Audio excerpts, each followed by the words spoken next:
வணக்கம். என்னுடைய கவிதை தலைப்பு எங்க ஊர் காவல்காரன். முதல்ல சொல்லிடுறேன், இந்த ஊர் காவல்காரன். காவல்துறை ஏறத்தாழ ஏவல்துறை ஆனதிப்போ அதிகாரம் உள்ளவர் அதிகாரமாய் ஏசுவார் என கஞ்சி போட்ட காக்கியும் குறைந்துதான் போனதிப்போ. காசுக்காக எப்போதும் கையைத்தான் நீட்டுகிறார், மாசுபட்ட பொய்யை விட்டு மெய்யைத்தான் கூட்டுகிறார்.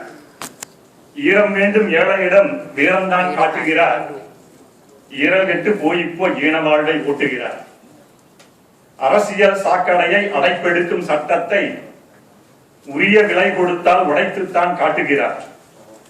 பெரிய வீட்டு வாரிசுகளும் சின்ன வீட்டு வாரிசுகளும் கை நாட்டு கூலிப்படை கால் நீட்டி உட்கார கை நீட்டும் காவலோ கைகட்டி நிற்பிருக்கும். காவல் நிலையம் பக்கம்தான் கவனமாக போவென்று கன்னியரின் பெற்றோரே கவலையுடன் சொல்கின்றார்.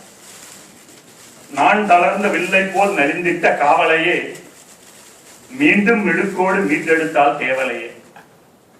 கையூட்டை நிறுத்தினாலே கை நீட்டும் காவல்துறை நெய்யூட்டிய மீசையாய் நிமிர்ந்தேதான் விரைத்திடுவேன். சிங்கம் போல் நிமிர்ந்திட்ட சிங்கப்பூர் காவல் போல் எங்களுக்கும் வாய்க்காதோ எங்கித்தான் போகின்றேன்.